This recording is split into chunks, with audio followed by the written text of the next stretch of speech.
नमस्ते बच्चों। कक्षा 10 विषय गणित और प्रश्नावली अपनी चल रही है सर्किल में अपने 12.1 व 2 के जो क्वेश्चन है वो हल कर चुके हैं और 12.3 के क्वेश्चन हल करने हैं।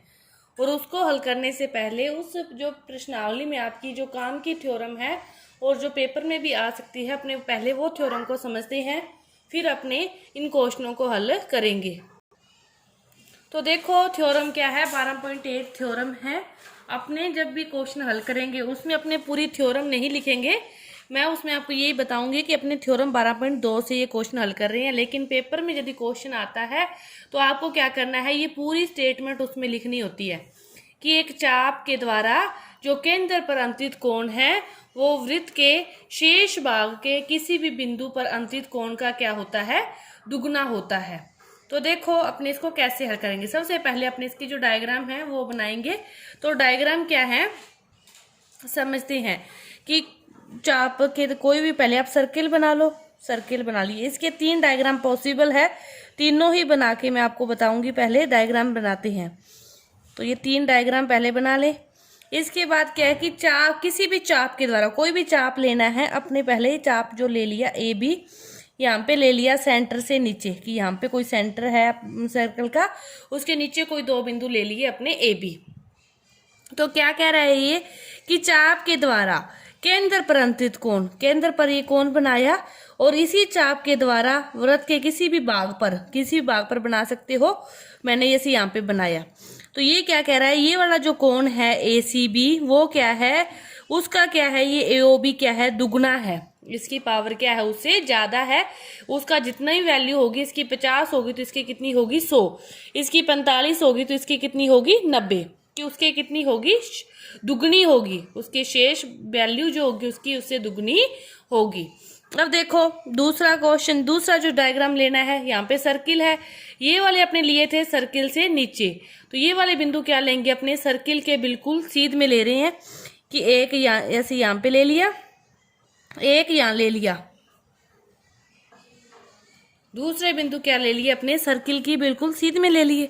अब देखो इन बिंदुओं से सर्किल के बिल्कुल सीध में जो कोण बनेगा वो तो क्या बनेगा, ये वाला बिल्कुल स्ट्रेट लाइन।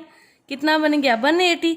तो और किसी भी भाग पर अपने से कोण बनाएंगे, अपने एक समकोण त्रिभुज अर्धवर्त में बना कोण समकोण होता है। ये पर में पढ़ते हैं ना कि ये कोण 180 है तो ये कितना होता है 90 होता है। वो क्यों होता है, इसी थ्योरम के द्वारा ही अपने उसको अलग से एक बना दिया है कि अर्धवर्त में बना कोण कितना होता है, समकोण होता है। ये था आपका दूसरा डायग्राम।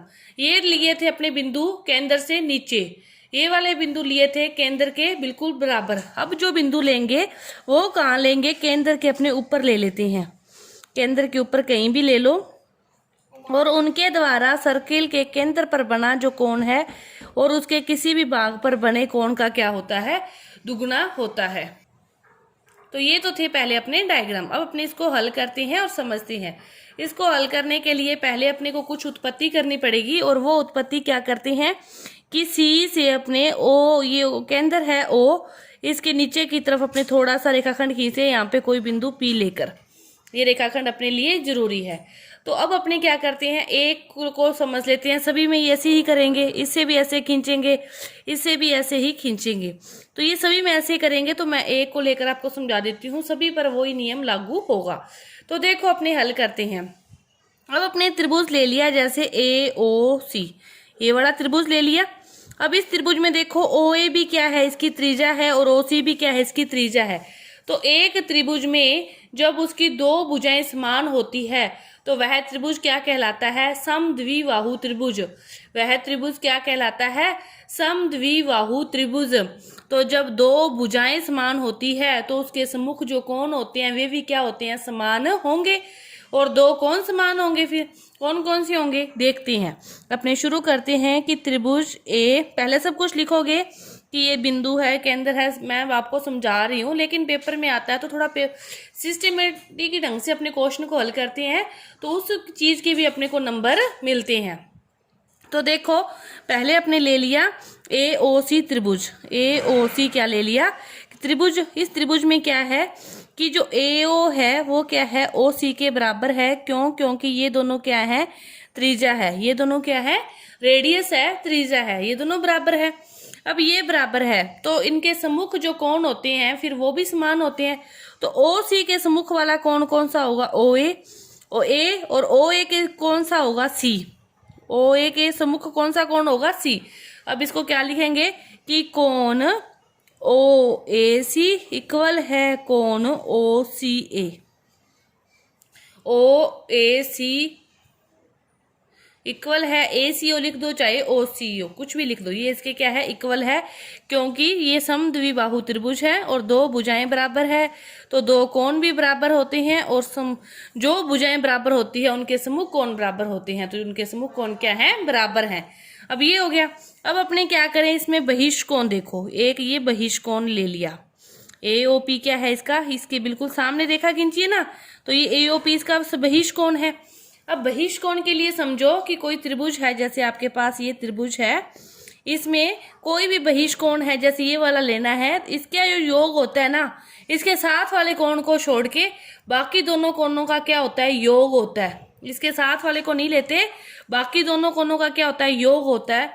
तो वही सेम प्रॉपर्टी अपने यहाँ पे लगानी है कि एओपी का जो योग होगा, ये वाला कोण नहीं होगा, इन दोनों के योग के क्या होगा? बराबर होगा। कि कोण एओपी बराबर होगा कोण एसीओ प्लस कोण ओएसी, कि ओएसी और एसीओ कैसे भी लिख दो, इन दोनों के योग के बराबर होगा। और ये दोनों क्या है? आपस में बराबर हैं, तो एक ही चीज को चाहे दो बार लिख सकते हो। तो अपने क्या लिख दिया? कोण ओएसी प्लस कोण ओएसी, कि ये इसके क्या है? बराबर ही है। समीकरण 1 से, इक्वेशन 1 से बराबर है। एक और एक क्या हो गए? 2। एओपी बराबर हो गया 2ओएसी, समीकरण नंबर 2। ये समीकरण बन गई। ये अपने इस ट्राइंगल की बात की थी, सेम ही अपने इस ट्राइंगल को ले, इधर वाले को बीओसी को, कि सिमिलरिटी से क्या होगा? जो ये लिया था अपने एओपी, अब लिए बीओपी, कि कोण बीओपी बराबर होगा 2 कोण, ये हो गया किसको लिया अपने? ओएसी के। ओएसी, एसीओ को लो, अपने को ये वाला चाहिए ना, तो यहाँ पे एसीओ को ले,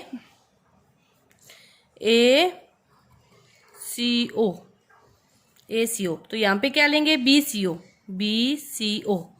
समीकरण नंबर 3।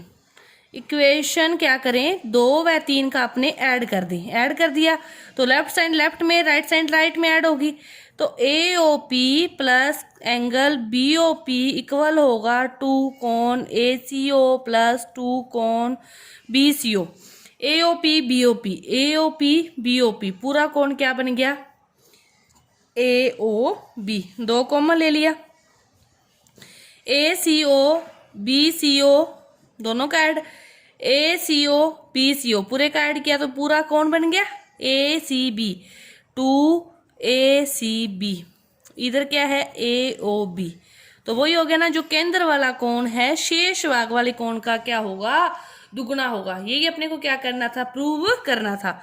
और अपना क्या हो गया? प्रूव्ड हो गया। ये थ्योरम थी आपकी 12.8 कि एक चाप के द्वारा केंद्र पर जो अंतरित कोण है शेष भाग के किसी भी बिंदु पर अंतरित कोण का दुगुना होता है। यही अपने प्रूव करना था और अपना ये प्रूव हो गया।